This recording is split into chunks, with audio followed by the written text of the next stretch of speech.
बहुत पुरानी बात है। धारा नगरी में गंधर्व सेन नाम का एक राजा राज करते थे। उसके 4 रानियां थीं। उनके 6 लड़के थे जो सब के सब बड़े ही चतुर और बलवान थे। संयोग से एक दिन राजा की मृत्यु हो गई और उनकी जगह उनका बड़ा बेटा शंख गद्दी पर बैठा। उसने कुछ दिन राज किया, लेकिन छोटे भाई विक्रम ने उसे मार डाला और स्वयं राजा बन बैठा।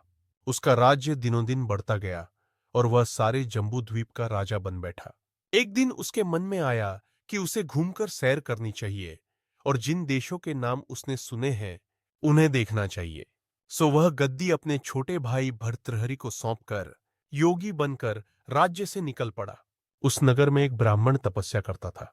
एक दिन देवता ने प्रसन्न होकर उसे एक फल दिया और कहा कि इसे जो भी खाएगा वह अमर हो जाएगा। ब्राह्मण ने वह फल लाकर अपनी पत्नी को दिया और देवता की बात भी बता दी। ब्राह्मणी बोली, हम अमर होकर क्या करेंगे? हमेशा भीख मांगते रहेंगे। इससे तो मरना ही अच्छा है। तुम इस फल को ले जाकर राजा को दे आओ और बदले में कुछ धन ले आओ। यह सुनकर ब्राह्मण फल लेकर राजा भर्तृहरि के पास गया और सारा हाल कह सुनाया। भर्तृहरि ने फल ले लिया और ब्राह्मण को 1 लाख रुपए देकर विदा कर दिया। भर्तृहरि अपनी एक रानी को बहुत चाहता था। उसने महल में जाकर वह फल उसी को दे दिया। रानी की मित्रता शहर कोतवाल से थी। उसने वह फल कोतवाल को दे दिया। कोतवाल एक वेश्या के पास जाया करता था। वह उस फल को उस वेश्या को दे आया। वेश्या ने सोचा कि यह फल तो राजा को खाना चाहिए।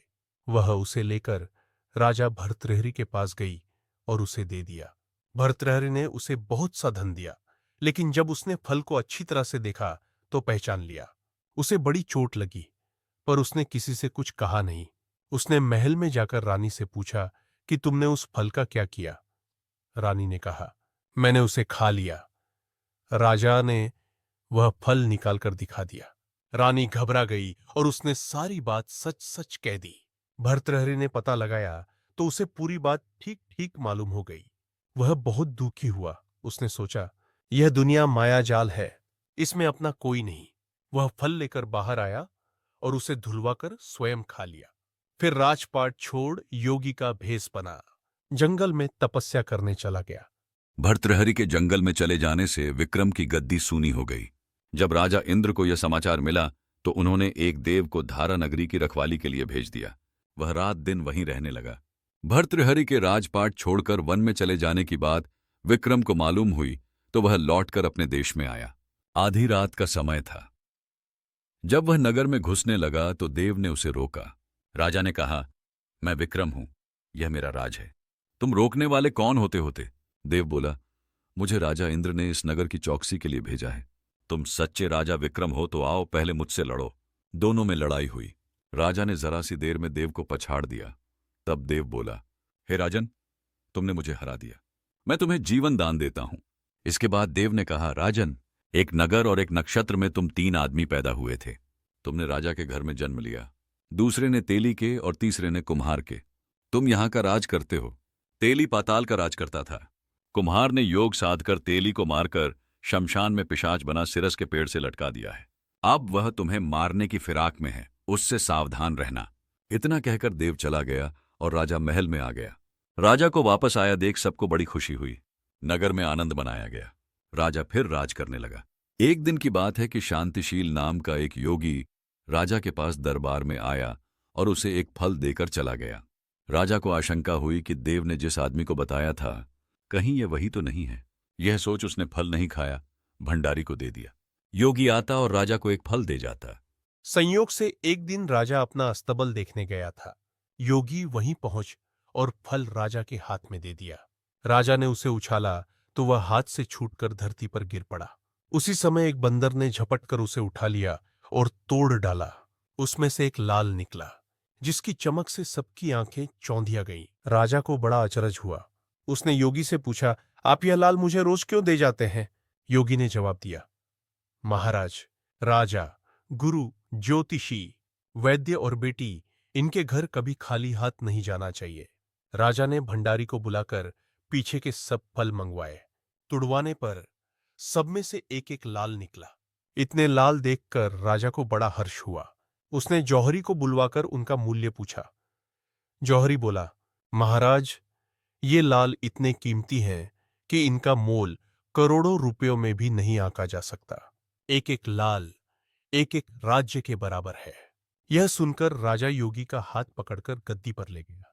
बोला, योगीराज, आप सुनी हुई बुरी बातें दूसरों के सामने नहीं कही जाती। राजा उसे अकेले में ले गया। वहां जाकर योगी ने कहा, महाराज, बात यह है कि गोदावरी नदी के किनारे मसान में मैं एक मंत्र सिद्ध कर रहा हूं। उसके सिद्ध हो जाने पर मेरा मनोरथ पूरा हो जाएगा। तुम एक रात मेरे पास रहोगे तो मंत्र सिद्ध हो जाएगा। एक दिन रात को हथियार बांधकर तुम अकेले मेरे पास आ जाना। राजा ने कहा, अच्छी बात है। इसके उपरांत योगी दिन और समय बताकर अपने मठ में चला गया। वह दिन आने पर राजा अकेला वहां पहुंचा। योगी ने उसे अपने पास बिठा लिया। थोड़ी देर बैठकर राजा ने पूछा, महाराज, मेरे लिए क्या आज्ञा है? योगी ने कहा, राजन, यहां से दक्षिण दिशा में 2 कोस की दूरी पर मसान में एक सिरस के पेड़ पर एक मुर्दा लटका है। उसे मेरे पास ले आओ, तब तक मैं यहां पूजा करता हूं। यह सुनकर राजा वहां से चल दिया। बड़ी भयंकर रात थी। चारों ओर अंधेरा फैला था। पानी बरस रहा था। भूत प्रेत शोर मचा रहे थे। सांप आ आकर पैरों में लिपटते थे। लेकिन राजा हिम्मत से आगे बढ़ता गया। जब वह मसान में पहुंचा तो देखता क्या है कि शेर दहाड़ रहे हैं, हाथी चिंगाड़ रहे हैं, भूत प्रेत आदमियों को मार रहे हैं। राजा बेधड़क चलता गया और सिरस के पेड़ के पास पहुंच गया। पेड़ जड़ से फुनगी तक आग से दहक रहा था। राजा ने सोचा, हो न हो यह वही योगी है जिसकी बात देव ने बताई थी। पेड़ पर रस्सी से बंधा मुर्दा लटक रहा था। राजा पेड़ पर चढ़ गया और तलवार से रस्सी काट दी। मुर्दा नीचे गिर पड़ा और दहाड़ मार मार कर रोने लगा। राजा ने नीचे आकर पूछा, तू कौन है? राजा का इतना कहना था कि वह मुर्दा खिलखिकर हंस पड़ा। राजा को बड़ा अचरज हुआ। तभी वह मुर्दा फिर पेड़ पर जा लटका। राजा फिर चढ़कर ऊपर गया और रस्सी काट मुर्दे का बगल में दबा नीचे आया। बोला, बता, तू कौन है? मुर्दा चुप रहा। तब राजा ने उसे एक चादर में बांधा और योगी के पास ले चला। रास्ते में वह मुर्दा बोला, मैं बेताल हूं। तू कौन है और मुझे कहां ले जा रहा है? राजा ने कहा, मेरा नाम विक्रम है। मैं धारा नगरी का राजा हूं। मैं तुझे योगी के पास ले जा रहा हूं।